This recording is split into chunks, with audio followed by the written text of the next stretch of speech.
Carl Jung explained, signs your soul is rising, but no one told you. Have you been feeling disconnected from your old life? Like nothing makes sense anymore, but something deep inside you still whispers, keep going. What if I told you that this chaos is actually confirmation that you're not lost. You're being reborn. Carl Jung didn't just study the psyche, he decoded the soul's roadmap. And if you're seeing these signs, your soul is awakening. Part 1, the awakening pain, when the shadow first appears. There comes a moment on your path that doesn't feel like light, clarity, or divine peace. Instead, it hits you like confusion, emotional weight, inner conflict, a strange discomfort with everything you used to be okay with. This, Carl Jung would say, is not a breakdown, it's the beginning of a breakthrough. In Jungian terms, the moment you start noticing this inner disruption, you're not broken, you're waking up. You're beginning to sense the presence of what Jung called the shadow. The shadow is not evil, it's unacknowledged truth. Many people think the shadow is the dark part of the psyche, the rage, jealousy, envy, lust, and fear. But Jung never meant for you to fear your shadow. He wanted you to see it, confront it, and integrate it. What makes the shadow dangerous isn't its content, it's the refusal to acknowledge it. When your pain rises, when emotions seem uncontrollable, when your mind feels pulled in two opposite directions, it may be the first sign that the unconscious is demanding your attention. It often begins with a crisis, a breakup, a betrayal, a failure, or a moment of deep existential dread, and it seems like everything you used to know starts cracking apart. That's the birth of consciousness. The ego begins to realize it's not the only force inside the psyche. You begin to feel disconnected from your old self. One of the first signs that you're on the right path is when the life you once felt comfortable in starts to feel foreign. You might no longer find joy in the conversations you used to enjoy. The small talk at work feels hollow. The routines that once brought security now feel like prison walls. This is not a sign that something is wrong with you. It's a sign that something false is dying. You're not falling apart. You're shedding the false layers of the personality that were built to protect you, impress others, or earn acceptance. Jung believed that when the persona, the social mask we wear, begins to collapse, the true self starts to stir. And that hurts. That's why awakening often looks like suffering at first. You're peeling away the parts of yourself that were never really you. Inner conflict is a sign of transformation. Another major sign that you're on the right path is intense inner conflict. It's the feeling of being split between two versions of yourself, the person you were and the person you're becoming. And it's excruciating. Jung believed that all growth happens through tension between opposites. The old self wants safety, certainty, and approval. The new self demands authenticity, freedom, and soul-level alignment, and they pull you in opposite directions. If you're feeling this tension, this internal war, don't run from it. Stay with it. It means you're not numb anymore. You're alive. The conflict is sacred. It's how the soul grows stronger. And Jung said something powerful in all Kate. There is a cosmos, in all disorder, a secret order. That secret order is your transformation, and that inner pain is a compass. The death of the ego is not the death of you. People who are on the right path often fear they're going crazy. Why? Because the ego, the identity you built up your whole life, is being deconstructed. And that can feel like annihilation. But Carl Jung taught that the ego is not the center of your being. It's just a small surface layer. When the ego begins to shatter, your deeper self, what he called the capital S self, starts to emerge. So yes, it feels like death, but it's the death of illusion. And death always precedes rebirth. This is why so many spiritual awakenings begin with suffering, because the false must die before the real can live. Your old defenses, beliefs, identities, they were useful once, but they're now outdated, and the psyche knows it. So if everything inside you feels like it's falling apart, keep going. It means you're crossing the threshold. You start feeling emotions you've suppressed for years. People who are awakening often experience emotional intensity they've never known before. This isn't a regression, it's a release. According to Jung, the unconscious stores everything you've rejected, suppressed, or repressed. Childhood trauma, guilt, shame, anger. All the things you weren't allowed to feel. When you begin to wake up, those emotions don't just disappear, they surface. And it's messy. You might cry without knowing why, get angry over something small, feel inexplicable sadness or fear, but this isn't emotional weakness. It's emotional cleansing. It's your psyche making room for the self. Let it happen. The shadow doesn't want to hurt you, it wants to be seen, loved, and integrated. If you notice this happening, you're not broken, you're healing. Your dreams change and become strange but meaningful. Jung placed enormous value on dreams, calling them the royal road to the unconscious. If you're on the right path, your dreams may shift. They become more vivid, symbolic, and emotionally charged. You may dream of falling, flying, dying, or being lost. These aren't just random images, they're symbols from the unconscious communicating with your conscious mind. They often reflect exactly what's happening inside you. Falling implies loss of ego control. Flying equals breaking free from limitation. Dying equals transformation of self. Being lost equals ego disorientation during awakening. Jung believed dreams are the psyche's way of showing you what's unconscious so that you can work with it. So if your dreams are intense or symbolic, don't ignore them, write them down, reflect on them. They're part of the map. You're more sensitive to energy and truth. When you start walking the right path, your sensitivity increases. You're no longer able to tolerate lies, especially your own. You notice manipulation in others more easily. You feel drained around people who are toxic. You sense the truth in a conversation, even when it's not spoken. Jung would describe this as the rising power of the intuitive function. The deeper self is guiding you, not through logic, but through resonance. You begin to trust your inner knowing, and it makes you harder to deceive. If you notice yourself becoming more emotionally intuitive, more energy aware, and more connected to invisible realities, you are on the right path. Discomfort is the initiation. Carl Jung once said, "There is no coming to consciousness without pain." This is not a flaw in the system. This is the system, and the discomfort you're feeling is not a punishment. It's a rite of passage. The suffering is a birth canal. And if you feel like you're in the dark, struggling to breathe, confused, and alone, it means you're in between worlds. You're no longer who you were, but not yet who you're becoming. This liminal space is sacred. It's the cocoon stage. And even though it's disorienting, it's also proof that you've stepped into transformation. Conclusion of part 1. You may not recognize it now, but this internal chaos, the emotional heaviness, the identity collapse, the sensitivity, the strange dreams is not random. It's structured destruction. The architecture of your false self is being dismantled so that something real, eternal, and luminous can emerge. So if you're noticing these signs, keep going. You're not lost. You're awakening. Part 2, when no one understands you anymore. Sacred isolation begins. You've changed and it shows. Suddenly, people around you begin pulling away. Conversations feel off. Friends become distant. Your partner might say, "You're not the same person anymore." You might feel invisible in crowds, detached from your social circles, or even misunderstood by your closest family. This is not a social failure. It's a soul shift.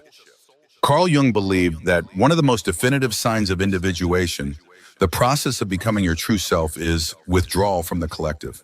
Not because you're better than others, but because your soul is being called inward. The disconnection is spiritual, not personal. You're not just losing friends, you're losing resonance. The vibrational frequency you once shared with others is now changing. You no longer feed off drama. You no longer laugh at the same jokes. You can't pretend to care about small talk.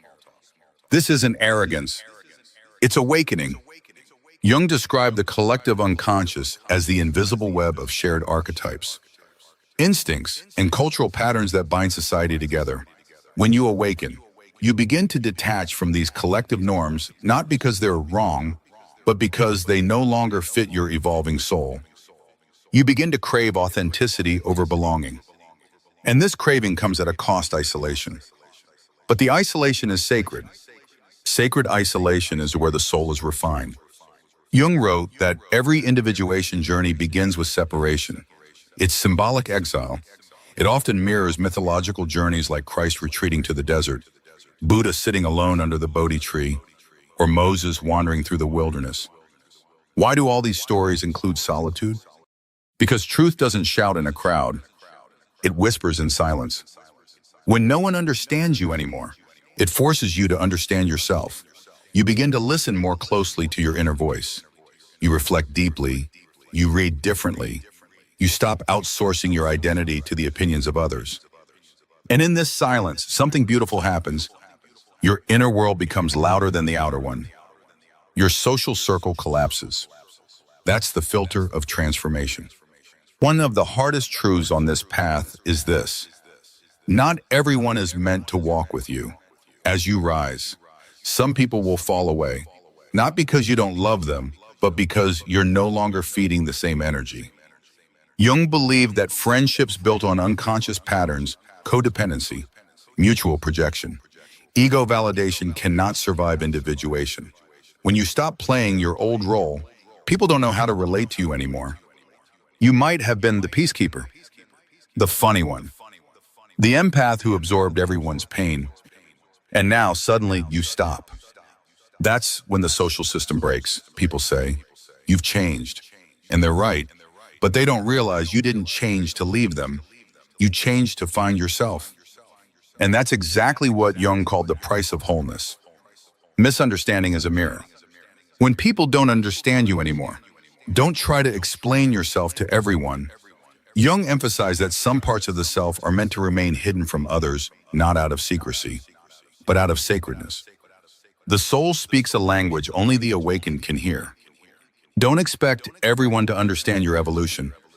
In fact, when you're surrounded by people who don't understand your path, it creates the tension necessary for you to stand firm in your own truth. This misunderstanding becomes a mirror. It reflects how far you've come. You no longer fit the mold because you've outgrown it, and that's a good thing. The pain of outgrowing relationships. One of the most excruciating signs you're on the right path is this: you still love them, but you can't stay. You can't stay in relationships that demand your silence. You can't stay in friendships that expect your inauthenticity. You can't stay in environments where your growth is seen as betrayal. This is not cruelty. It's courage.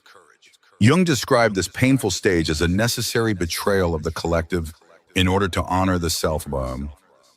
If you feel guilty for outgrowing people, remember staying small to make others comfortable is a slow spiritual death. Real love is never about stagnation. It's about expansion. And if someone cannot meet you in your growth, you must love them from afar. Loneliness versus aloneness. There's a difference between being lonely and being alone. Loneliness is a craving for external validation.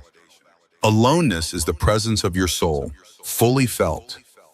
When no one understands you, your ego feels lonely, but your soul, it's in communion with something far deeper. You begin to sense that you're not actually alone, you're with yourself for the first time. Jung believed that true aloneness is essential for encountering the self. It's the sacred container in which the unconscious reveals its symbols, insights, and transformations. So if you're sitting alone in your room, questioning everything, you're not wasting time. You're mid-transformation. You feel pulled toward inner silence. Another sign you're on the right path is a deep pull toward solitude, introspection, and quiet. You don't just want to be alone, you need to be. Noise hurts. Crowds feel draining. Superficial conversations feel unbearable. This isn't depression. This is the soul demanding presence. You might turn to journaling, meditation, slow walks, or long, silent nights under the stars. You might find comfort not in people, but in symbols, archetypes, dreams, or scripture. This is Jungian inner withdrawal, a phase where the unconscious calls your attention inward so you can meet your inner figures. Don't rush through this silence. It's the soil where your next self is being grown. You're learning to be misunderstood without needing to defend yourself. As your journey deepens, something powerful happens. You no longer need everyone to get it. You stop arguing. You stop explaining your path. You stop seeking applause or approval. Jung said that individuation leads to a deeper sense of inner authority where you trust yourself so completely. You can allow others to be wrong about you without losing your peace. That's real power. When you're okay being misunderstood, you're no longer reactive. You're responsive. You're grounded in the self. And this is where true freedom begins. This is the dark night of the ego, not the soul. Most people associate this isolation with spiritual darkness. But Jung would argue that it's not your soul that's suffering. It's your ego, the personality that relied on praise, status, and social identity. Your ego is panicking because it's losing control. But your soul is resting because it's coming home. This sacred isolation is not punishment. It's initiation. You're shedding the roles that no longer serve you. You're exiting systems that required your silence. You're detoxing from the need to be liked. And in that emptiness, you are finding something more precious than approval. You're finding truth. Part 3, you can't pretend anymore. The ego is breaking down. There comes a moment on your inner journey when pretending is no longer an option. You can't smile when you're not okay. You can't laugh at what you don't find funny. You can't stay silent to keep the peace. You can't wear the mask anymore, not because you don't want to, but because you simply can't. This is the point where the ego, the false identity you've spent your life constructing, starts to crack. Carl Jung referred to the ego as the conscious I, the part of you that interacts with the world, manages your social image, and creates your sense of self. But Jung also warned the ego is not the full story. It's a surface-level narrator that often confuses role-playing with identity. When you stop being able to pretend, it's not a breakdown. It's the moment when the deeper self begins to emerge. The cracks in the persona. The persona is the mask you wear to survive in the world. It's the curated version of you that knows how to play the game, how to behave at work, fit in at parties, impress your family, and say all the right things. But the persona is limited. It's a tool, not a soul, and eventually, the mask gets too tight. When you're on the right path, the persona becomes unbearable. You might start forgetting how to perform in public. Your smile feels fake.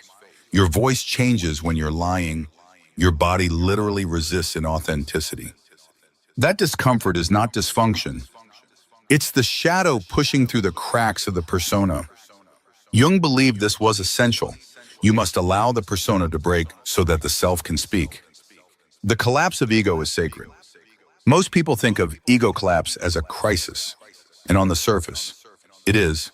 You might find yourself suddenly questioning your career, your relationships, your beliefs, even your name. But what looks like chaos on the outside is actually spiritual surgery on the inside. The ego doesn't go quietly. It fights back. It tells you you're failing, that you're ungrateful, that you're destroying your life. But that's not truth, it's fear. The ego fears annihilation. The self longs for integration. If you feel like you're being dismantled from the inside out, that's not failure. That's liberation. You're not losing yourself. You're losing the illusion of yourself. And that is one of the most important signs you are on the right path. You stop needing to be seen a certain way. One of the clearest signs your ego is breaking down is the loss of image obsession. You stop needing to be seen as successful, happy, perfect, strong, sexy, or spiritual. Why? Because you no longer live for the mirror. You live for the truth. You begin to say things like, I don't know who I am anymore. That may sound like a crisis, but to Jung, it's the beginning of individuation. The I is disintegrating, and in its place, something eternal is awakening. You stop performing, you start revealing. You stop impressing, you start expressing, and this change terrifies the ego but feeds the soul. Emotional honesty becomes non-negotiable. When you're on the path of awakening, faking your emotions becomes physically and psychologically impossible. Your body revolts, your voice shakes when you lie, you feel sick when you people please, you can't force joy, and you can't hide pain. This raw honesty is uncomfortable, but it's truthful, and truth is the foundation of the self. Jung warned that repression is one of the most dangerous acts the psyche can commit. When you repress anger, sadness, jealousy, or fear, you feed the shadow, but when you express it consciously, you begin the process of integration. So if you find yourself telling the truth, even when it costs you, understand this. You're becoming whole. You lose interest in roles you once played. You might have spent your entire life playing roles that made you feel safe. The overachiever, the caretaker, the funny one, the rebel, the helper, the perfectionist. But now those roles exhaust you. Why? Because they were survival strategies, not expressions of your essence. They were designed to gain love, approval, or protection. But the self doesn't want to survive, it wants to be. So you quit performing. You walk away from dynamics that demand your compliance. You stop laughing at jokes you don't find funny. You start saying no. And people don't like it because you're no longer playing your part. Let them be uncomfortable. The role is dying. The truth is being born. You feel emotionally raw, exposed, and vulnerable. When your ego breaks, it leaves you naked. You cry more, you feel more. You don't know how to respond in situations that used to feel automatic. Your emotional range expands, but so does your sensitivity. You might feel like a newborn in an adult's body. That's exactly how it's supposed to feel. Jung believed this emotional vulnerability was the price of reconnecting with the self. The armor is coming off. The heart is opening. And yes, it hurts. But this pain is not a wound, it's a womb. You're not fragile. You're just finally feeling. Inner authority replaces external validation. Before the ego breaks, you seek validation from outside. Do they approve? Did they like my post? Will this make me look smart? Will I be accepted? After the ego breaks, a new question arises. Is this true for me? You begin to rely on inner authority. You stop outsourcing your decisions to the crowd. You check in with your gut, your dreams, your inner knowing.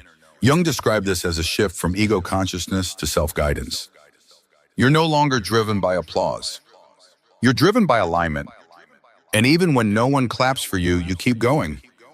Because it's your path, and no one else needs to get it. The identity crisis is actually a soul realignment. You may feel lost, unstable, confused, like nothing makes sense anymore. That's not a mistake. It's a necessary disorientation. You can't build a new structure without demolishing the old one. You're in between identities. The false one is dying. The real one hasn't fully arrived. Jung taught that this liminal space, what he called the transcendent function, is where transformation happens. You must hold the tension between the old and the new. You must walk through the fog without rushing the light. And though your ego screams for answers, your soul whispers, keep going. Part 4, Synchronicities begin when coincidences are no longer random. You keep seeing the same number everywhere on the clock, on receipts, on signs. You run into someone you were just thinking about. A book you didn't even know you needed practically jumps off the shelf into your hands. You hear a sentence in a podcast that answers a question you've held in your heart for weeks. This isn't just coincidence. This is synchronicity. Carl Jung coined this term to describe meaningful coincidences that defy logical explanation but feel deeply connected to our inner world. These are events that seem orchestrated by something larger, an invisible intelligence, aligning the outer world with our inner transformation. When synchronicities increase in your life, it's not a sign that you're going crazy. It's a sign that your psyche is in alignment with something sacred. The external world reflects the internal shift. Jung believed that the psyche and the physical world are not two separate realities, they're intertwined. What happens in the outer world can reflect what is happening in the inner world. especially during moments of heightened consciousness. So when you start noticing synchronicities, you're witnessing the outer world mirroring your unconscious. The universe becomes a mirror, a symbol, a sacred dance between the seen and the unseen. And you are part of that dance not as a passive observer, but as an active participant. Why synchronicities appear during awakening? Synchronicities often begin showing up during periods of deep transformation, spiritual awakening, emotional breakdown, career redirection, or major life shifts. Why? Because these are the moments when the ego loosens its grip and the unconscious gains momentum.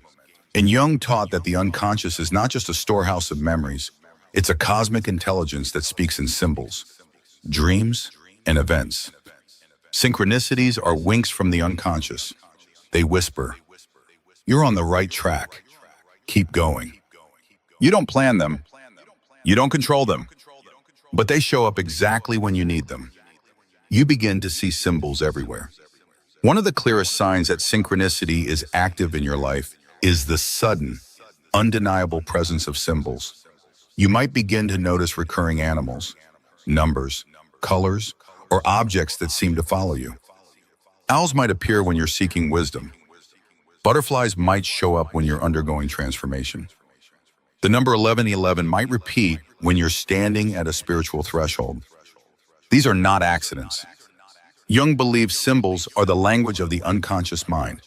And during transformation, the unconscious tries to speak not with words, but with imagery and repetition. Pay attention. What repeats in your life is trying to reach you. Dreams and reality start to blend. As you go deeper, you may find that what appears in your dreams begins to show up in your waking life. A name, a face, a location, something you saw in a dream suddenly becomes real. This is synchronicity in motion. Jung described the psyche as a multi-layered conscious mind, personal unconscious, and the collective unconscious, which holds ancient archetypes and spiritual knowledge. When synchronicity increases, it often signals that you are tapping into this collective field of wisdom. The boundary between this world and the dream world thins. Your inner and outer realities begin to echo each other. And in those echoes, you find truth. The more you trust it, the more it appears. One fascinating element of synchronicity is that it amplifies with belief. This is not superstition, it's psychological openness. Jung noted that the more a person opens their mind to the possibility of symbolic meaning, the more the psyche reveals those symbols, not because they didn't exist before, but because now you're finally able to perceive them. This doesn't mean you force meaning onto everything. It means you become a listener to the symbolic field. You live in dialogue with life itself, and life begins to speak back. Synchronicity as confirmation, not instruction. One of the most common mistakes people make when synchronicities appear is to use them as commands. I saw 444, so I have to take this job.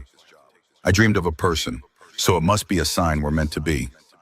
Jung cautioned against blind projection. Synchronicity isn't about abandoning logic. It's about integrating intuition and reflection into your decision-making. Use synchronicities as affirmations, not compulsions. They're not maps. They're milestones. They tell you you're aligned. They don't tell you exactly where to go next. You still must walk the path yourself with discernment, responsibility, and presence.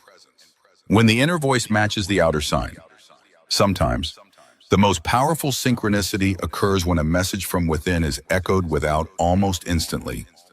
You think about ending a toxic friendship, and that person suddenly texts you something revealing. You wonder if it's time to move on and hear a song lyric about new beginnings.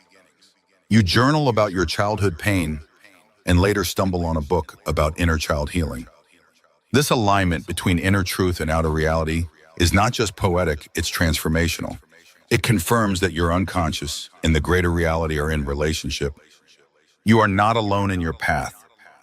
There is guidance not always loud, but always precise. Synchronicity and the archetypes. Jung believed that synchronicities are often animated by archetypes, primordial images that live in the collective unconscious. These might appear as the hero, the sage, the mother, the trickster, or the shadow. When you're undergoing deep transformation, a specific archetype may become active in your psyche, and synchronicities begin to orbit that archetype. The hero archetype might bring you signs of courage and perseverance. The sage might surround you with books, mentors, or spiritual teachings. The shadow might confront you with repeating toxic patterns or warnings. You're not just living a life, you're living a myth, and synchronicities are the symbols in your personal mythology. The unseen intelligence at work. At the heart of synchronicity is a radical idea: the world is not random. Jung believed that there is a mysterious ordering principle at work in the universe, something he called the unus mundus, the one world, a unified field in which psyche and matter are connected. Synchronicity is how the unus mundus speaks. It's a thread that links your inner awakening with outer events, not through causality, but through meaning. So when you see signs, patterns, repetitions, don't just shrug them off. Listen, reflect, ask what your soul is trying to tell you. Because life is not just happening to you. It's happening with you. Ego's fear of rejection, not the persona's need for validation, but the self's quiet conviction that says, this isn't for me. And you walk away not with anger, but with peace. Your vision becomes symbolic. As your intuition sharpens, the world around you becomes symbolic. You no longer see just objects, you see archetypes. A crumbling building becomes a metaphor for your collapsing identity. A snake crossing your path becomes a symbol of transformation. A broken mirror reflects an inner fracture you've been ignoring. Jung believed the psyche sees in images. The more you awaken, the more your mind begins to interpret reality, not just literally, but mythologically. You are no longer just surviving life. You are interpreting it.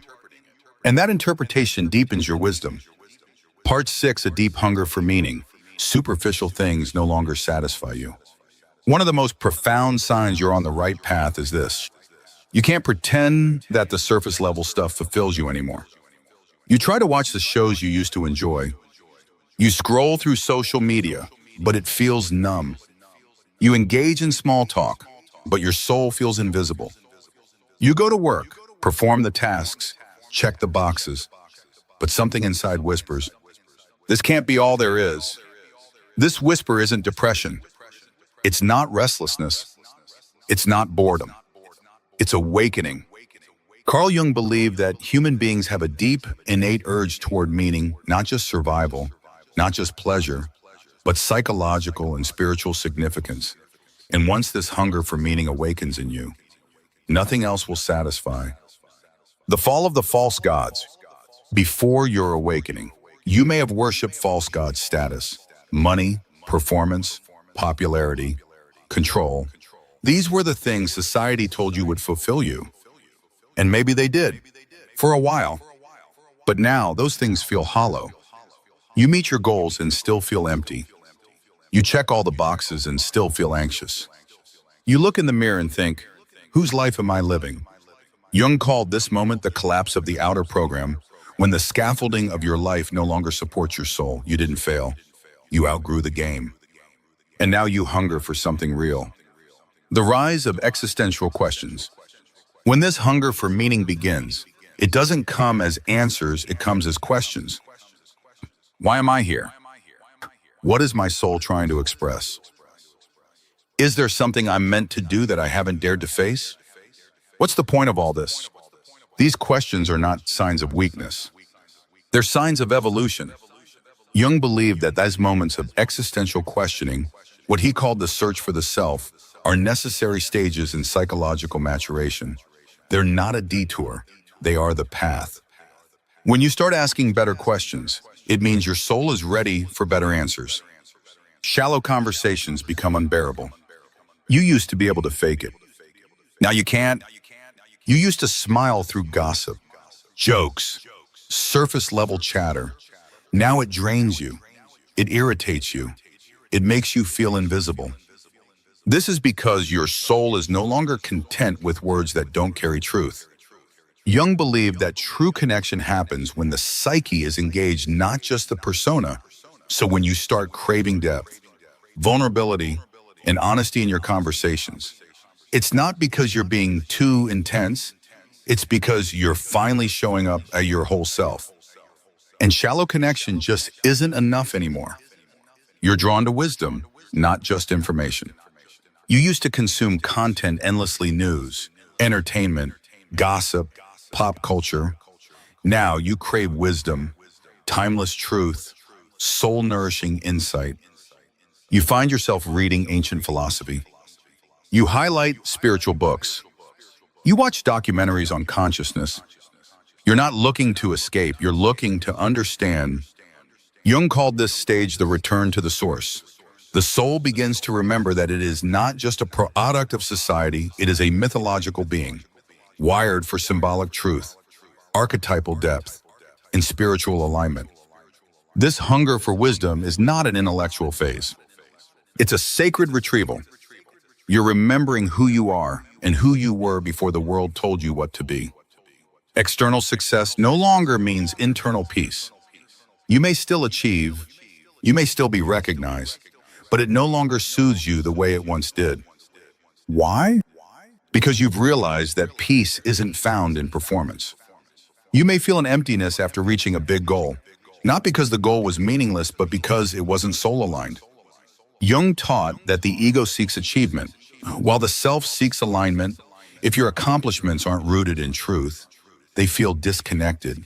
If your life looks good on the outside but feels empty on the inside, that's not failure, it's feedback. You're being redirected toward wholeness. You gravitate towards silence, stillness, and the sacred. The hunger for meaning often leads you away from noise. You find beauty in stillness. You seek time alone, not out of isolation, but out of reverence.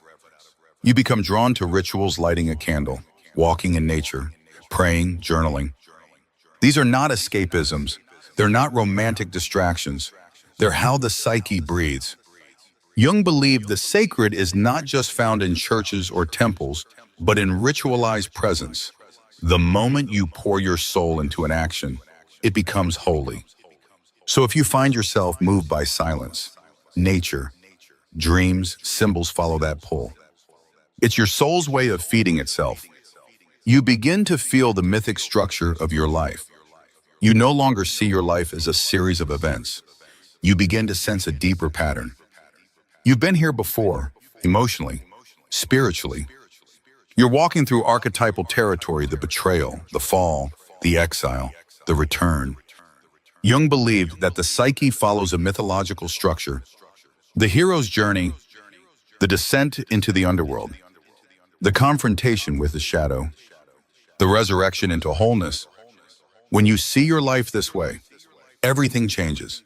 Your pain becomes symbolic. Your past becomes fuel. Your heartbreak becomes initiation. This is meaning not found in explanations, but in transformation. You're no longer afraid of depth. Most people avoid depth because it's uncomfortable. It's messy. It makes you question everything. But now, you lean into it. You want to know what's underneath the mask. You want to face the shadow.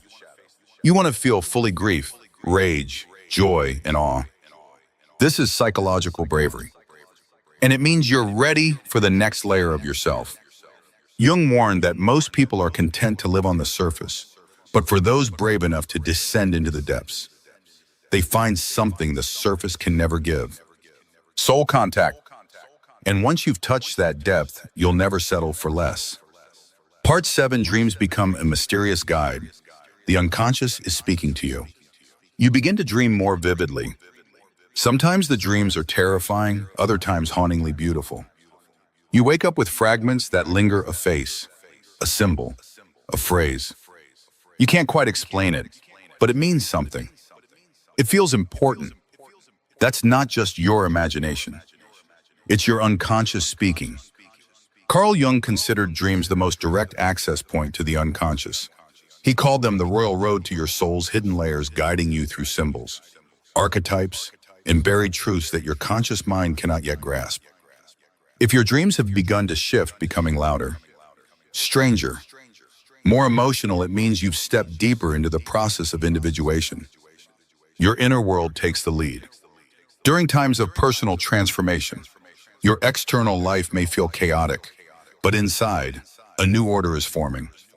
Jung believed that as you begin to detach from the persona and ego, your psyche naturally seeks guidance from the deeper self, and that guidance often arrives first in dreams. Why dreams? Because when the ego sleeps, the unconscious awakens. It finally has the stage to deliver messages, warnings, insights, and visions that the conscious mind would normally block. And the more awakened you become, the more your unconscious takes the lead. Your dreams aren't random. They're rituals from the soul. Archetypes begin to visit you. In Jungian psychology, archetypes are universal symbols stored in the collective unconscious, shared patterns of human experience that show up in myths, stories, and yes, dreams. You might dream of a wise old man or woman offering guidance. A child appears, symbolizing your inner innocence or vulnerability. A threatening shadow figure may chase you, representing repressed parts of yourself. You stand at a threshold, bridge, or doorway, symbolizing a psychological transition. These aren't just characters, they're psychic forces. When archetypes appear in your dreams, it's because your soul is moving through a mythic transformation. You're not just going through something, you're crossing a symbolic threshold. And your psyche is using imagery to help you understand it. Recurring dreams are not a coincidence. Have you had the same dream more than once? Or the same setting, situation, or theme returning? This is not repetition, this is emphasis. Jung believed that recurring dreams are the unconscious mind's way of insisting on a truth that your conscious self is avoiding or overlooking. It could be a relationship pattern you keep repeating, an inner conflict that hasn't been resolved, or a fear you need to confront before you can move forward. Until that message is acknowledged, the dream will keep coming, not to punish you, but to guide you. Pay attention. The more a dream recurs, the more important its lesson is. Nightmares are invitations to integrate the shadow. You might begin to have more nightmares, intense, frightening, chaotic dreams that shake you awake in the middle of the night. Jung would tell you not to run from them. These are shadow dreams, the ones carrying the parts of yourself you've buried, rejected, or feared. You're being chased, it was avoiding some truth. You're drowning, if you're overwhelmed by unconscious emotion. You're lost, disoriented in your transformation. Someone dies, an ego identity is collapsing. These nightmares are not signs of regression. They're signs of confrontation. Your soul is trying to reclaim what has been exiled. And in Jungian therapy, engaging with the shadow through dreams is one of the most potent steps in becoming whole. So instead of fearing your nightmares, write them down, dialogue with them, ask, what are you trying to show me? You'll be surprised what your unconscious is willing to reveal once you stop resisting. You wake with insights you didn't have the night before.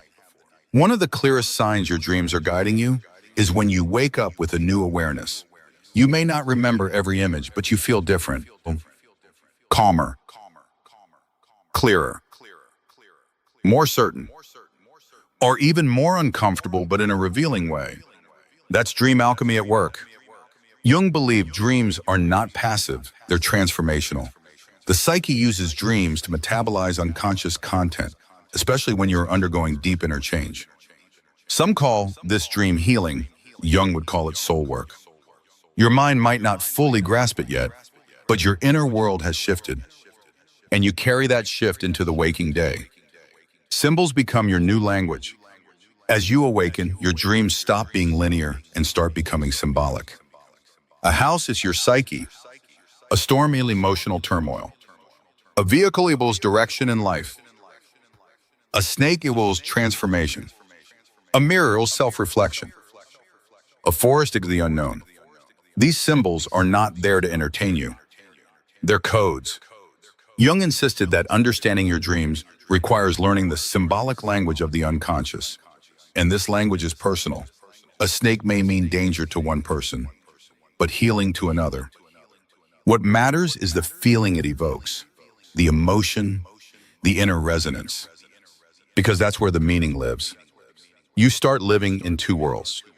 Eventually, you'll notice that your dream life starts to inform your waking life. You make decisions based on a feeling that came in a dream. You understand someone better because of a symbolic message you received in sleep. You sense that your dreams are not otherworldly, they are extensions of your real world. You're now living in two realities, the conscious and the unconscious, the seen and the unseen, the outer world and the inner world. And instead of being separate, they begin to converse. You stop asking, was that just a dream? And you start asking, what part of me is dreaming this into my reality? This is the Jungian path, a life lived in symbolic awareness, with your dream life as your co-navigator. Part 8, you fear losing things but keep going, the sign of spiritual courage. You're standing on the edge. Part of you wants to turn back to the safety of the familiar, the comfort of the known. But something deeper in you says, keep going, even though it might cost you everything. This is not recklessness. This is spiritual courage. According to Carl Jung, real transformation demands a willingness to let go of identities, relationships, beliefs, roles, and stories that no longer serve the growth of the self. This process is terrifying because it requires sacrifice before there is proof of reward. But the very presence of this fear and your decision to keep going anyway is proof that you are on the right path. Letting go is the price of becoming. You can't awaken and stay the same. You can't carry the old life into a new level of consciousness. You can't hold on to every attachment and still become whole. Something has to die. Jung didn't mean literal death. He meant ego death, the shedding of false identities, illusions, and outdated coping mechanisms. The ego resists this, of course, because its job is to maintain structure and survival.